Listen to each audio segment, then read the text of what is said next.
Okay, welcome everybody, and thank you for joining us this afternoon. I'm Tracy Austin. I'm the Director of Alumni and Community Relations here at Colby Sawyer, and we're really pleased to have some alumni and parents, faculty, staff, and friends of the college, and even students here with us today.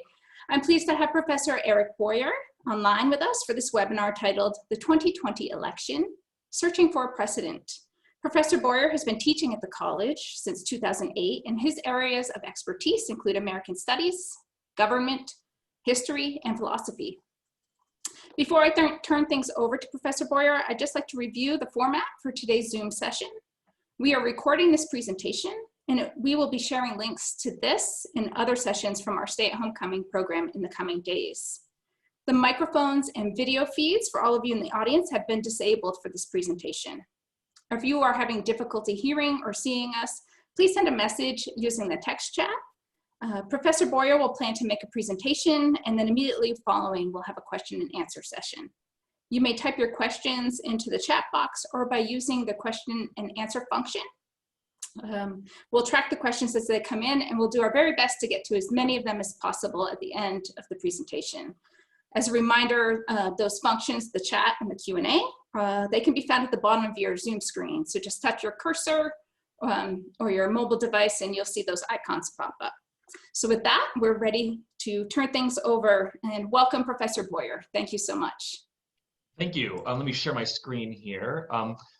One of the things that I've learned in doing presentations like this is to keep the title of the presentation vague. And what I mean by that is when you're studying politics, especially when you're studying politics in the teens of the 21st century, you never quite know what things will look like between the moment when you sketch out your title and description and the moment where you're actually going to present. So when Tracy asked me about doing something for Stay at Homecoming, I thought, well, the one thing we know will still be the case in October of 2020 is that things will be unprecedented.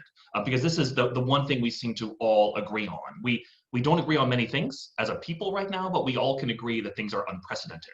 So in August, when I initially sketched out this idea, I was going to focus on what you're seeing right now, the screen that I'm sharing. And this is the 538 website's forecast for the presidential election. And what I was going to focus on is the unprecedented stability of the race. So I have up here the chance of winning between Trump and Biden. And you see it's changing over time, but that's simply because we're getting closer to the election. If you look at, for example, electoral votes, or if you look at predicted popular vote, what is truly unprecedented here is the incredible stability of this presidential race. I mean, I would like to prove this point by comparing it to the 2016 presidential election. Here you're seeing a more typical presidential election. The chance of winning between Clinton and Trump is all over the place. And then, as Donald Trump will tell you, at the moment of election day, it really strongly looked like Hillary Clinton was going to win, but Donald Trump was able to pull out a narrow electoral college victory. But what was really different in 2016 was the incredible volatility of the race, especially when we look at electoral votes or the popular vote. What you're seeing here is a race that was always very close and that was fluctuating based upon events in the news cycle. What's really unprecedented about this election cycle thus far is how stable the race is. And so I found my favorite new coffee mug to sort of capture this feeling. It seems like we all can agree that our times are unprecedented, but we disagree on what the nature of the precedent is. We disagree on what are the precedents being shattered, and what were the times that were, as this coffee mug celebrates, precedented times. And so I was searching around for a way to capture this, and every time I thought I would stumble on something, a new event would occur. So, our president gets an infectious, deadly disease 1 month away from the election. Well, that is certainly unprecedented. Donald Trump refusing to condemn white supremacists or QAnon, that is unprecedented. Joe Biden constantly deflecting questions about court packing, that's unprecedented. But I really couldn't find that perfect hook until I can say Senator Mitt Romney came to the rescue, as he always does in life. When I'm searching for an answer, I look to Mitt. And Mitt Romney recently put out this statement, and it is a blistering attack on the nature of our politics. And I just want to emphasize these areas here that are highlighted. Senator Romney says he's troubled by our politics. It has moved away from spirited debate to a vile, vituperative, hate-filled morass that is unbecoming of any free nation, let alone the birthplace of modern democracy. Two things immediately come to mind. Hats off to Mitt Romney for vituperative, hate-filled morass. I miss this kind of language in our politics. And the second is a wag of my finger at Mitt, because I hope you know that for years Mitt Romney has been using a secret Twitter account under the name of Pierre Delecto. Now, you're probably thinking I'm making this up. Please do look it up on your own. It is true. He was using a secret Twitter account named Pierre Delecto, and I'm just sad that this commentary on our political system came from Senator Romney and not Senator Pierre Delecto. That aside, this really is the hook I was looking for, because I think the stability of our race comes from the stability of a system that is built on partisan hatred and not so much partisan loyalty. When your loyalty to a party is based upon your perception of the leadership or your perception of their policy preferences, you are much more likely to be influenced by the news of the day. If you, for example, are a Republican because you believe in tax cuts, well, news about wasteful spending or news about trillion-dollar bailouts might make you less enthusiastic about being a Republican.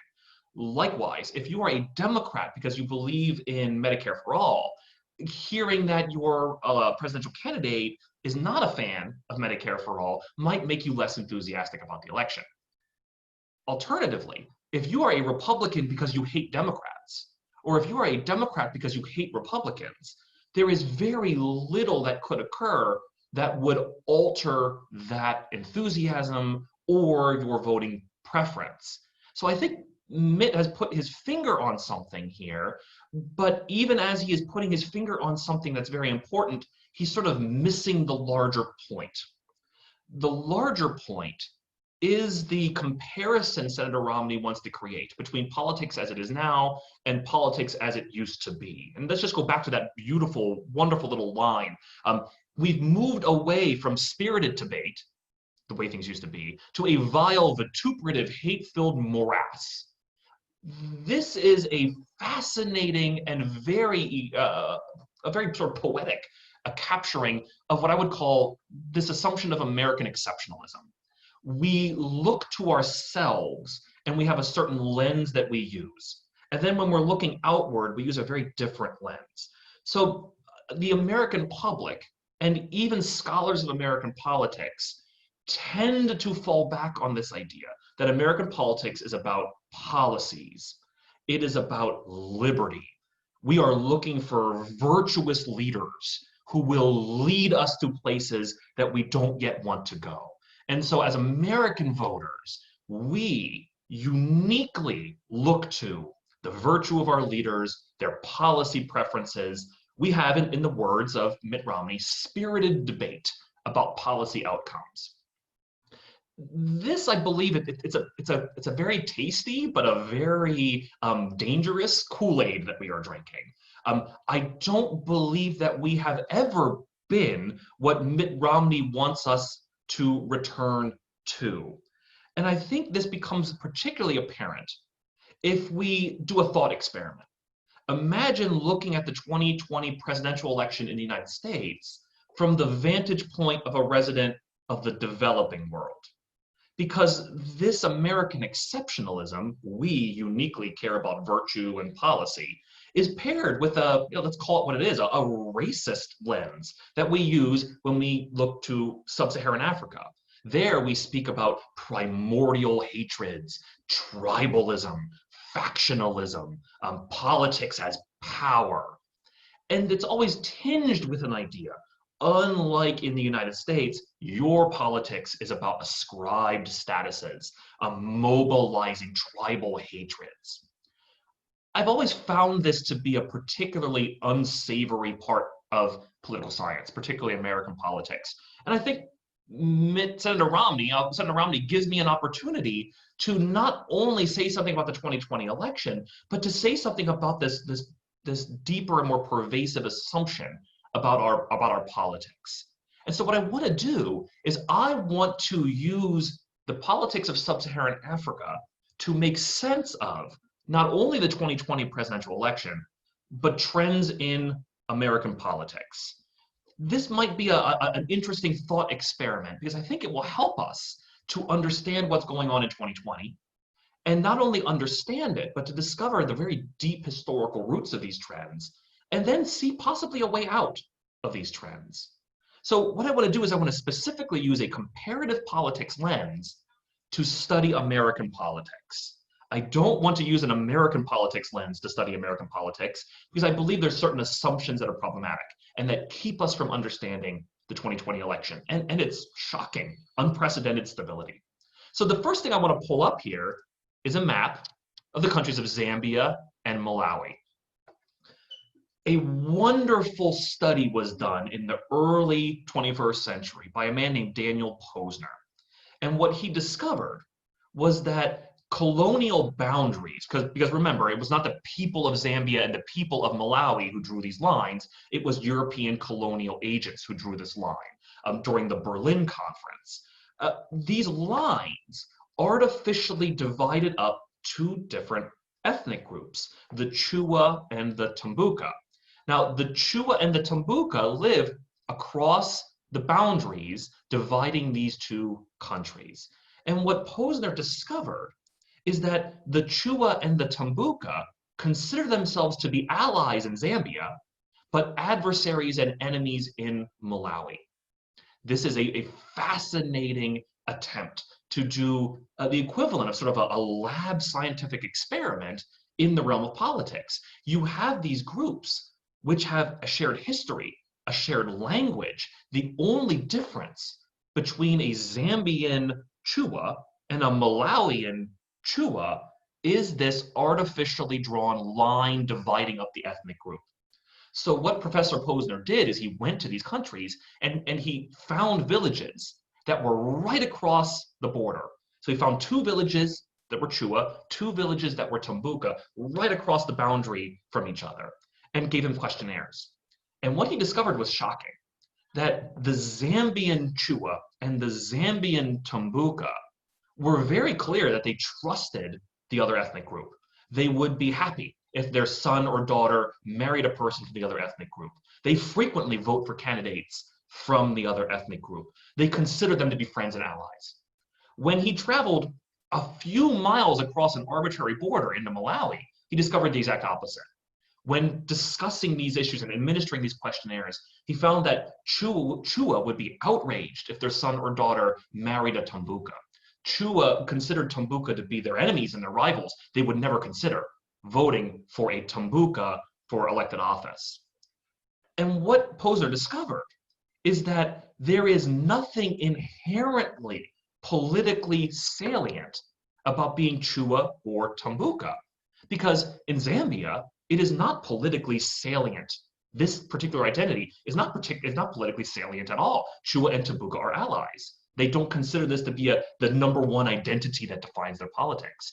Whereas in Malawi, it is one of the prime divisions within the national political scene. To understand this, you just need to use math. So in Zambia, the Chua and the Tumbuka are a small overall portion of the population. Only 7% of the population is Chua, 4% Tumbuka.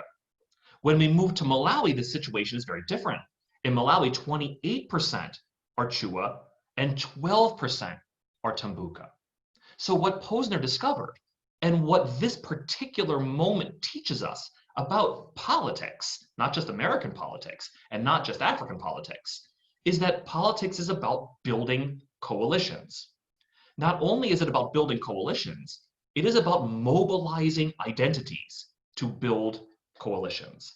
And so an identity can become politically salient when it is seen as an effective lever for putting together a voting population. So in Zambia, if I am a political entrepreneur attempting to run for office, it would be irrational for me to pit the Chua versus the Tumbuka. I would be pitting 7% of the population versus 4% of the population. That is not a useful building block to a coalition. So instead, I bring them together as Easterners. And I tell them, Chua and Tumbuka, you must work together because we Easterners must resist the encroachment of the Northerners, who are your real rival. In Malawi, it makes perfect sense to mobilize the Chua and the Tumbuka identity simply because these are large blocks of population that can be put together into a winning coalition. So in Malawi, I tell the Chua, you must look out for the encroachments of the Tumbuka. They are your rivals, hoping to mobilize this 28% of the population. So what's the takeaway message here? What's the takeaway point? The takeaway point is actually, in a way, kind of inspiring in a cynical way. There is nothing inherently politically salient about any identity. The political salience of an identity comes from the way politicians mobilize identity and use those mobilized identities to construct political coalitions. So I think this is the first lesson that we can draw from African politics and hopefully apply productively to the 2020 election. My next point comes from a different country. I want to come up here. It comes from Rwanda. Now, interesting thing happens whenever you say a lesson from Rwanda. We immediately think about one moment in the history of Rwanda, and that is the genocide. And when we are discussing the Rwandan genocide, this is one of those moments when we tend to fall back on simplistic and racist assumptions about African politics. We speak about tribal hatred, primordial identity. The Hutu and the Tutsi unleashed this carnage of violent hatred against each other, and there's really nothing the rest of the world could have done to stop this bloodshed. This is not only a racist assumption, it's just profoundly ahistorical. And I want to tell you a very brief version of the history of Rwanda, because I think there are some very interesting lessons that can be learned by the United States. And the important point to emphasize here is that prior to the arrival of first German and then Belgian colonial agents, Rwanda had an incredibly complicated political system, which was built on the diffusion of power and the arrival at consensus.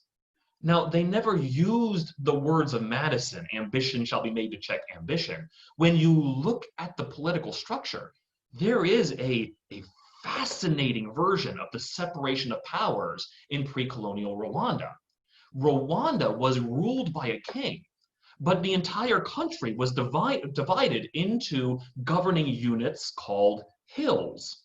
And every single Rwandan citizen, or subject in this case of the king, was part of first a household, then a lineage, then a hill, and then a clan.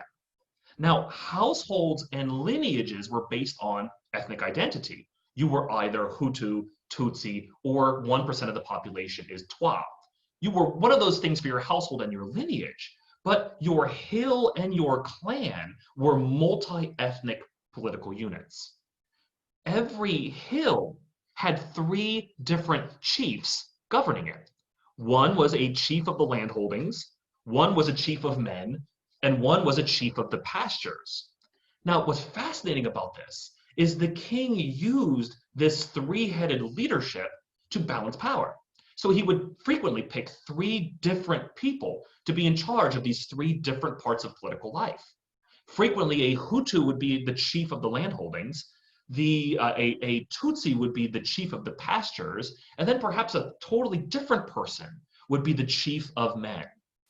Not only this, the power of the central government was limited. They were not able to exert total control, especially over the periphery of Rwanda. So as a subject of the king, every single Rwandan had some part of the government that responded to them. some part of the government that reflected back their identities, a part of the government they could see as legitimate. Even the Hutu, though they were considered to be less than the Tutsi in a mild sense, Hutu could actually become Tutsi. If you became a wealthy owner of cattle, your identity would change. You would become, as they said, Tutsified. So even these ethnic identities were fluid. There was a certain fluidity in Rwandan politics. Now, as you can imagine, when the colonial agents show up, they are not interested in learning about Rwanda. They are interested in controlling Rwanda. So the first thing they do is they simplify this political process. In the name of efficiency, they make Rwanda look like Europe. And so what they do is they create the very kind of absolute despotic political system that they claimed already existed in Rwanda. Remember, colonialism was built on a justification of liberating the people of Africa from their despotism. And so what the colonial agents did was they created the very kind of despotism that they used to justify their initial colonial project. So what they did was they consolidated power. They used, first the Germans and then the Belgians, used their military might to consolidate the king's power. And then they gave the king an absolute blank check to exert total, absolute command-style politics over Rwanda. No longer consensus. No longer were there 3 chiefs to every hill. Now there was the king and the agent of the king, the singular agent of the king, backed up by the unrelenting power of the colonial army. The colonialists believed that the Tutsi looked more European than the Hutu, so therefore they must be destined to rule. So now the king was given absolute power, and this power was linked overtly and directly to a single identity, which was Tutsi. This is the set of decisions and institutional reforms that leads to the genocide in the 1990s. Because the moment in which the colonial power says all of politics will be national, all of politics will be top down, and all of politics and life, economic, social, and political power is governed by a singular identity, you are creating the politics of tribal hatred. The colonial authorities did not create these identities. They just made them politically salient in a way they never were before. And they made them the only political salient identity. So what are then the lessons we can learn from this? If we look at identity or difference as simply difference, that is not always politically salient. How did we get to a point in American politics where one's partisan identity becomes the only politically salient identity? And studies have been done that show people are changing the way they describe other parts of their identity so that it conforms to their partisan identity. Partisan identity is becoming the singular most important identity in people's lives. How did we get there? And how do we avoid a situation like Rwanda, where politics breaks down and partisan or identity-fueled hatred becomes identity-fueled violence? Well, I want to point to basically 4 trends in American politics that bring us to an election in 2020, which is remarkably stable in one sense. The numbers really haven't changed since March, and remarkably unstable in the sense that we are now having a conversation about what will happen if a loser of a presidential election refuses to leave. What will happen if militias decide to attempt to unseat democratically elected governors in Michigan? How did our politics get here? The first trend I want to look at is the nationalization of politics. Now, there are many things I could point to here. There's many different examples of the nationalization of American politics. So I went back to my roots in rural Pennsylvania. I find the career of the current Democratic candidate for Senate in Pennsylvania, Lou Barletta, to be incredibly fascinating, because Lou Barletta started as the mayor of the city of Hazleton, Pennsylvania. And what Lou Barletta quickly discovered is that if he ever wanted to be something more than the mayor of Hazleton, Pennsylvania, he is going to have to figure out how does he put himself onto the map of national politics. And he discovered, years before Donald Trump made this his wedge issue, that illegal immigration was the train he would ride to national politics. And so what he did was he pushed through the Council of Hazleton an incredibly draconian set of immigration ordinances. Measures that he knew were going to be challenged in court. That was precisely the point. He knew they would be challenged in court. He knew that they would be deemed illegal. And then that would give him the kind of foundation of grievance upon which to launch his national career. And not only did Lou Barletta use this as a launching pad, but we also see Chris Kobach, who then served as Secretary of State of Kansas, using this issue as a launching point. So what is the point I'm making here? We are living in a country where all politics is now national. We are asking local officials about their opinions about national politics. We are making our decisions about local issues based upon an understanding forged in the arena of national politics. This creates a problem for our country. Our country used to be essentially a four-party system. We always had Republicans and Democrats since the early 20th century, but we had conservative Republicans and liberal Republicans. We had conservative Democrats and liberal Democrats. We had a sort of blending of things. An individual would be able to have a political career based upon local issues. The member of your House, you ask them about local issues. Your senator, you ask them about state issues. National figures, you ask about national issues. Well, as all of politics becomes national, and as local politics becomes nothing more than a vehicle to launch oneself into national politics, like Lou Barletta did. He used his city politics to launch a national career. We really see the decline of the liberal Republican and the conservative Democrat. It is becoming increasingly difficult. There are examples, of course there are examples, but they're rare, of a Democrat winning on local issues in a conservative part of the country, or a Republican winning on local issues in a liberal part of the country. So the first thing is the nationalization of politics. And the second is what I could call partisan sorting. And this is a broad term, but it indicates how people are closing themselves off into partisan bubbles. I picked my favorite statistic from the Pew Research Center, which is just showing that not only do we have intense affinities for our candidate, many of us, most of us, don't even have any friends who disagree with us. So if you see here, for Trump supporters, 59% of them say that they have a lot of their close friends who also support the president, right? And look, only 3% of them have a lot, only 19 have some. And 39% of them say not a single one of their close friends disagrees with them. And it's even more extreme with Biden supporters. 42% of Biden supporters say not a single one of their close friends supports Donald Trump. This is just indicative of a larger trend towards partisan sorting. As we become more mobile, we are moving to areas with a partisan alignment to our issues.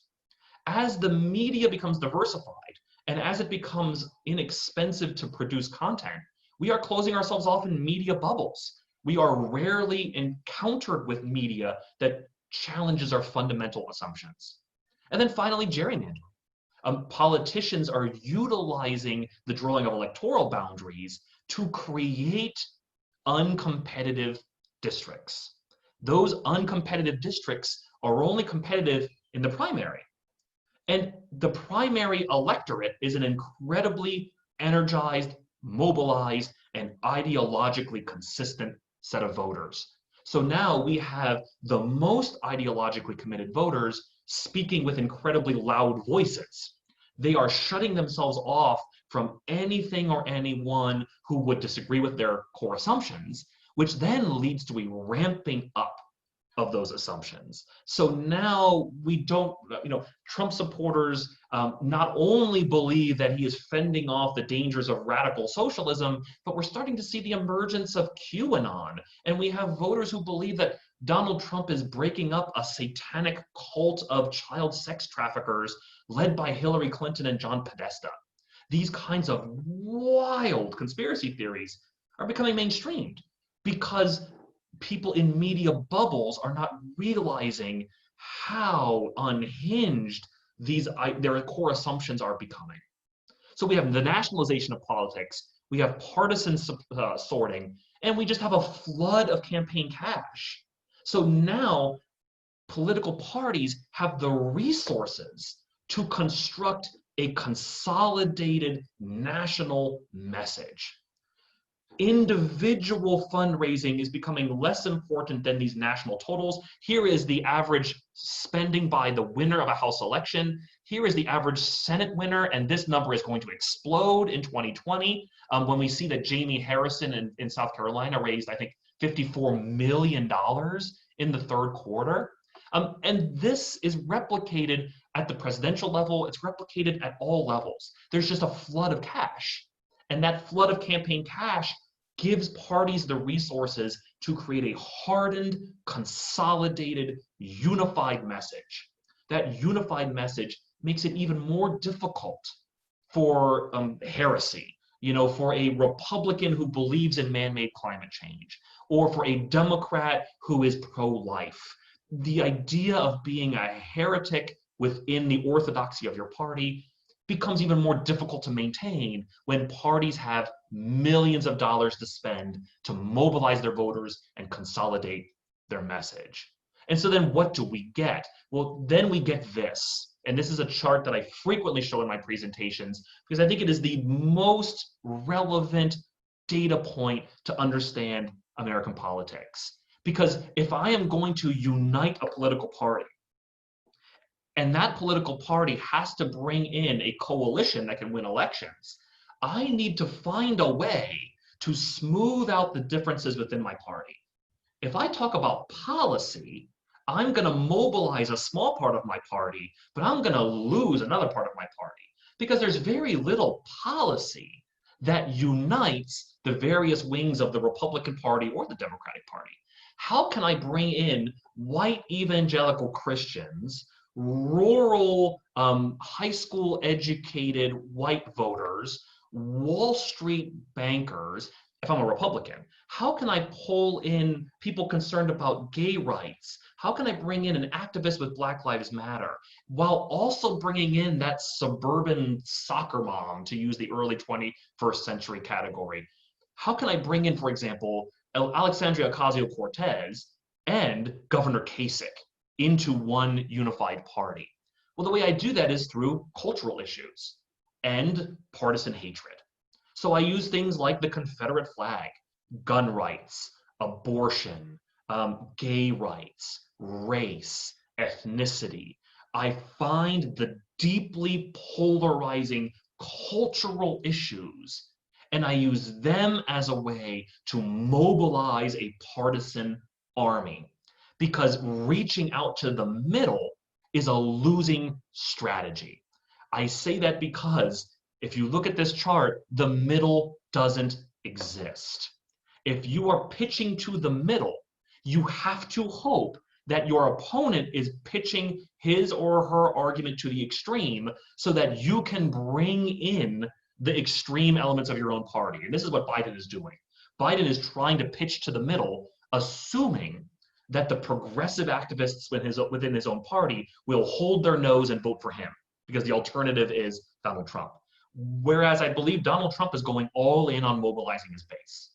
So I hope this is making sense. What we are seeing here is a Rwandan-style hyper-partisanship. Now, we never use the word hyper-partisanship in Rwanda. So we could say, if we were sitting in Rwanda, if I was in Kigali doing this presentation, I might say, we're seeing the tribalization of American politics, to use the same kind of racist lens we use in Rwanda and apply it to the United States. We are becoming a country of two hatred-filled partisan armies who are mobilizing not around policy, not around a vision of the future, but around a shared detestation of the other side. So what can we do differently? How can we avoid the continuation of this? I want to point to two things that are escape hatches. And the first one is federalism. There is a very real difference between Zambia, Malawi, Rwanda, and the United States. Zambia, Malawi, and Rwanda are centralized countries. Power naturally rests at the national level. The United States is a federal republic. Power naturally was supposed to reside at the state level, but there's been this slow process of nationalizing. That doesn't have to be the case. I think it is interesting that progressives are discovering the language of states' rights. They're discovering the language of states' rights under the rule of Donald Trump on issues like gay marriage, issues like marijuana legalization, physician-assisted suicide, environmental protection. Suddenly now it is liberal activists who are going to court using the language of federalism to defend state policies. Whereas in the 60s and 70s, it was conservative states using the language of federalism to block civil rights legislation. This is an interesting moment. Will we rediscover federalism? And will we rediscover the idea of states as laboratories of democracy? If we did that, a variety of things could occur, some good, some bad. But one of the interesting things that might occur is a devolution of our politics and the opening for people like a Charlie Baker in Massachusetts or a Larry Hogan in Maryland that can create their own kind of independent version of what a Republican is, and win on that idea, even if it doesn't conform to the national orthodoxy. And the second related point that I want to end on is undisciplined parties. Now, this runs directly counter to what I'm showing you right here and what I've been saying, but everything about the way our politics is set up is designed to create undisciplined parties. Every politician in our system is able to construct her own political brand. And we see these undisciplined parties by the very fact that Donald Trump was able to hijack one of our major parties and completely subvert its orthodoxy. If you want evidence of this, just look at Lindsey Graham. Lindsey Graham had to completely change his governing philosophy to go from being a John McCain, maverick, liberal Republican to being a partisan lieutenant in the Trump army. Donald Trump was able to take over the Republican Party and remake it in his own image. Our parties are undisciplined. Individual entrepreneurs can take them over. So this gives me hope as well. Despite the trend towards nationalization, despite partisan sorting, despite the flood of campaign cash, our structures are still designed to allow for heretics within our parties. And I guess I want to end on this a plea for heresy. Can we get back to a less orthodox American politics where we have variation, where we have something closer to the four-party system we used to have? Because that may be a healthier politics, even if it doesn't construct the kind of enlightened policy debate that Senator Romney believes we used to have. It may return us to a time where the toxic, hate-filled rhetoric was a sideshow and not the defining characteristic of our politics. It seems as though Lee Atwater is now the founding father of American politics. We used to, in the 80s, speak of him as a fringe character, doing things like the Willie Horton ad, using race as a lever to win elections. He was an outlier. The Roger Stones of the world were the outlier characters. We're speaking more and more about the Roger Stones, the Alex Joneses becoming mainstream. My hope would be that we can get off of this train before it takes us to the final destination of outright violent partisan difference. And I hope that the use of comparative politics creates a way of understanding this partisan hatred and potentially a way off of this, an off-ramp of this partisan hatred. So that's where I want to wrap up, because I want to leave some time to take questions. Very good. Thanks so much, Eric. We do have a question or two that have come through, so let me get right to that. The question reads, is the role of a political scientist now to analyze data or to sort through reality and fiction? And I'll let you answer that, and then there's a follow-up to that question. Yeah. Okay, so this is particularly sensitive to me. I was trained by a political scientist who was a devotee of Max Weber, and if the Max Weber ideology is you do not bring your politics to the classroom, and I still believe this, because I've seen what can happen when a classroom is politicized. I truly love one of my mentors who is a committed orthodox Marxist, old school Marxism, none of this newfangled Marxism. There is the proletariat, there is the bourgeoisie, there will be a revolution. And I was his teaching assistant for many semesters, and I truly do respect him, but I saw what happened. When you overtly bring your ideology to the classroom, you create an echo chamber of fake partisan warriors. Kids wearing designer clothes and driving a Mercedes would just ape the language of the proletarian revolution to get an A.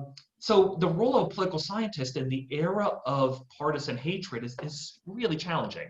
There are times in which I have to just say, that's just a lie. There is no way to look at this. So what I try to do then is say, why does this lie take hold?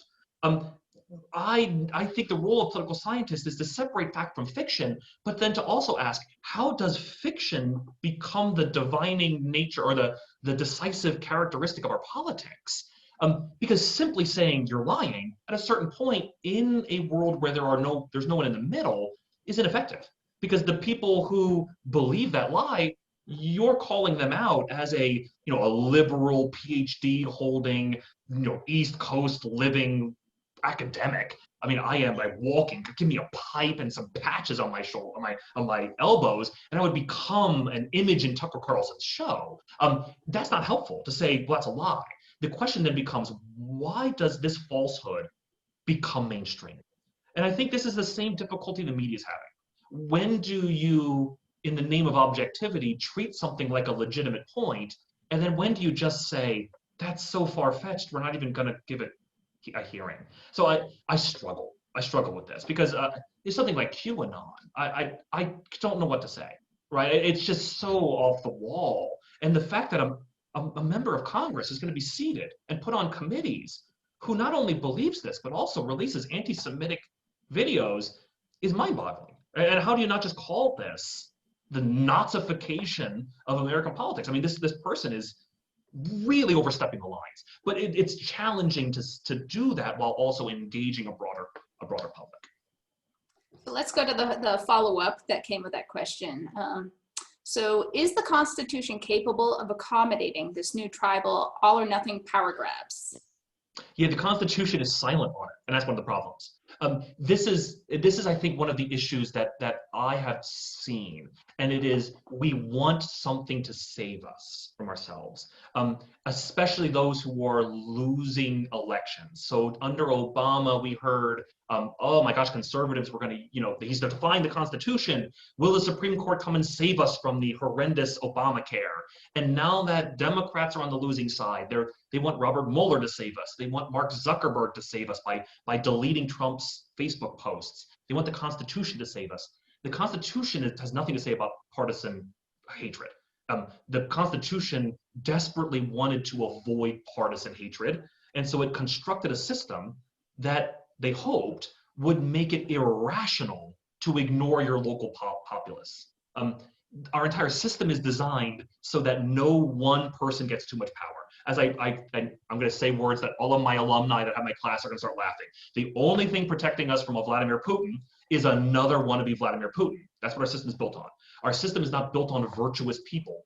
Our system is built on channeling and controlling awful people. right? The founders were incredibly cynical about human nature. So they essentially said, if we were going to bring them to 2020, the only thing protecting us from a Robert Mugabe, who is a Republican, is a wannabe Robert Mugabe, who is a Democrat. And we will make it rational for each one of them to do the right thing, because the only way they can become powerful is by doing the right thing. But they did not live in a world where anyone could create news content. It was incredibly expensive to construct a newspaper in the late 18th century. So you had to have money to do it. You couldn't be an Alex Jones figure just sort of making up things on the internet and then getting a following. They didn't think about contested partisan elections. They didn't include the vast majority of Americans in the political process. They constructed a system that was people like them. So it was a system of restrained debate and discussion because only a certain number of people were allowed in the room. As we allow more people in the room, things get more divisive, things get more angry, new voices are brought in. As our world becomes interconnected, our issues become more pressing. We don't always have time for careful deliberation. And so I think our Constitution cannot directly save us from this, but I think a recommitment to the ideals of the Constitution might. The ideals being ambition checking ambition and the importance of state and local politics. Maybe I'm putting too much hope in federalism, but the idea that if we could, perhaps, maybe this would be something that happens with our new conservative Supreme Court. They are federalists, and I think the good version and the bad version. We may do a trial run of this. Great. So I have another question here. We have a couple more. I'd like to try to get to all of them. But I'm sorry, I'll be quick. If time allows. This is great. This is great. So this audience member writes, I know that talking to my parents, they seem to agree that the newest of age voting generation is more focused on politics. Do you agree with this statement and think that this is a reason why more polarization is occurring? Perhaps. I don't think it's fair to blame any generation. I do believe that the generational issue that I am seeing, and this is unscientific, but in talking to my students, is I am going to be interested to see how many people 30 years old and younger vote. And I wonder aloud about this because they grew up in a world where they can get exactly the thing they want delivered within hours. Growing up, when I grew up, if you wanted to buy a pair of shoes, you went to Foot Locker. I don't even know if that exists anymore. And you looked at the 4 or 5 pairs of shoes that were in your size, and you picked the one that was the least objectionable. When you went to a restaurant, you picked the least objectionable food, right? When you're buying clothes, you went to JCPenney's, right? You went to these stores that don't exist anymore, and here were 4 shirts. Now young people, they want exactly the thing they want, and they can get exactly the thing they want. So I have frequently heard, I don't like either candidate, so I'm not going to vote. And I think in 2020, that's almost like saying my menu choices are rat poison or oatmeal. And I don't really like oatmeal. And it seems almost like no matter which side you're on, don't you see the other side as rat poison at this point? Even if you see your side as oatmeal, I think there is this idea of demanding to fall in love with a candidate when that has never been the nature of our system. In a two-party system, you fall into toleration of a politician. And that's about it, right? If you're expecting to fall in love, you're never going to be engaged, and then you will never have a seat at the table. And I think the young people listening, and young, when I'm in my age, young is like 39 and younger, right? So now you're young. Please vote. Please vote. As I tell my students, why do people 65 and older get a check from the government every month? Their prescription drugs paid for them, and all their medical bills paid because they vote. Why do young people get nothing? Because you don't vote. So, I mean, even if you go and you vote for a third party, I think that's irrational. But even if you vote for a third party as a protest, vote. Because if you don't, no one will listen to you. Great. So we have a question here from Heather Howell.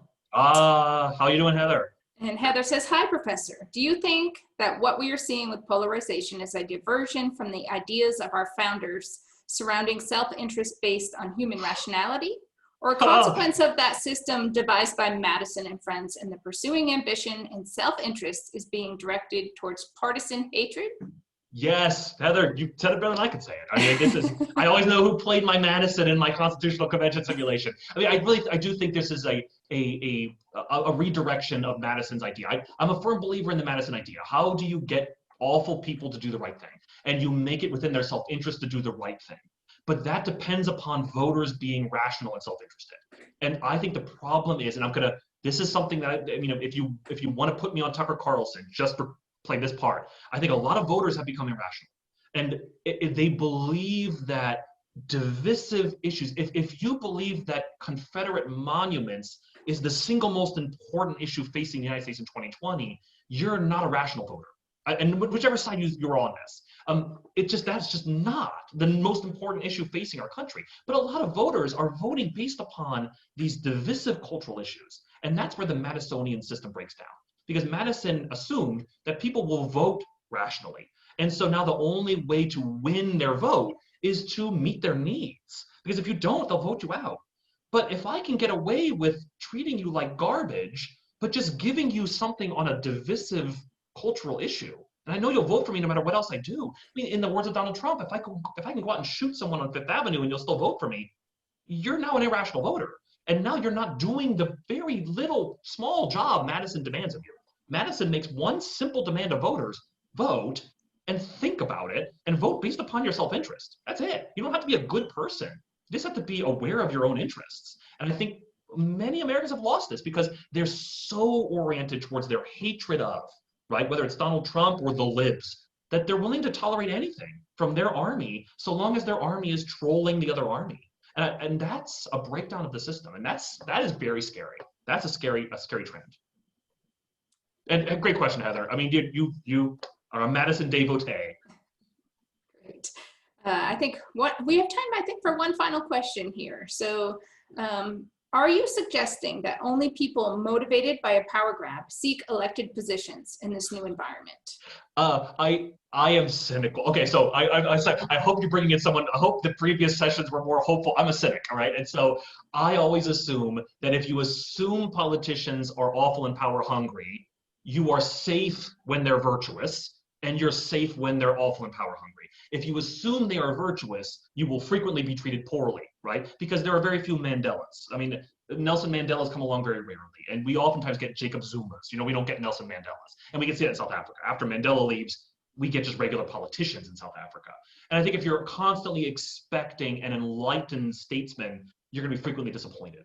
I think when you look at how hard it is to run for office, especially at the national level, and the grueling process of fundraising and campaigning, it takes a certain level of almost narcissism and ambition. We don't get Mr. Smith. Mr. Smith doesn't go to Washington anymore, right? Why would Jimmy Stewart possibly go be a senator at this point, right? He would just become a This American Life banker, right? I think I'm getting my Jimmy Stewart movies correct here. The idea that we used to have a system where the average Joe could win office, it's never been the case, right? George Washington was a slave owner at the age of 11, right? These are not regular Joes who are winning office. So I do tend to assume that there is a certain level of power-hungry ambition and narcissism, especially in running for national office. Now, not so much at the local level. Not so much at the local level. I hope, I'm not sure if Jen Alfred Teester is on this or is going to view this, but there's a person who I laugh at her. I'm like, oh my gosh, you are competing for the world's worst job, state senator in New Hampshire. It pays $200 a year. What is your problem? You're irrational. And she laughs because she truly cares about public service. But I don't know that's the norm. I think the norm is it's a career and you do it as a career. And if you want to claw your way to the top, you have to be ruthless. And so I think assuming ruthlessness is probably the safer bet, even though it does create a citizenry that is jaded and cynical. And I will own any jaded cynicism that my students walk away from my classes with. Thank you so much, Eric. It's great reading the chat here. We've had some really great questions, but also some great comments, which I know you can't read while you're presenting here. So we have someone saying, Professor Bory, it's always great to hear you speak. And I love that some of our alums and community friends who are online with us today who haven't ever had a chance to be in the classroom with you are remarking too. And this particular person writes, fascinating and so well presented. Lots to think about. I would love to be a student in one of Eric's classes. Oh, thank you so much. Well, So this is, Oh, sorry. Absolutely, go ahead, go ahead. I think one of the and this is just one of the things that I try to end every talk I do with, because there's a reason how you can be cynical and hopeful. And I think that's where I'm at, because I am cynical about the kind of people who are seeking elected office, but I'm hopeful about the rules, right? And because politics is structured competition. It's like any sporting event. I don't assume that football players are moral or immoral, right? I assume they're self-interested athletes competing within a rule-bound competition. And as you change the rules, you change the competition. And as you change the competition, you change the spectrum of results you can get. And so you don't have to believe in the inherent virtue of politicians to have good politics. You just need good rules. And I think simple changes, end gerrymandering, right? Overturn Citizens United. If you cut off the campaign money, you are going to limit the ability of the national party to create an orthodoxy. If you end partisan gerrymandering, you make it rational to be a less extreme candidate. The QAnon lady would never win in a nonpartisan district. She wins because it's a partisan gerrymander. Little rules. And the same people, we are gloriously flawed, like every collection of human beings. But there's nothing particularly partisan about us, any different than the people of Zambia, Malawi, or Rwanda.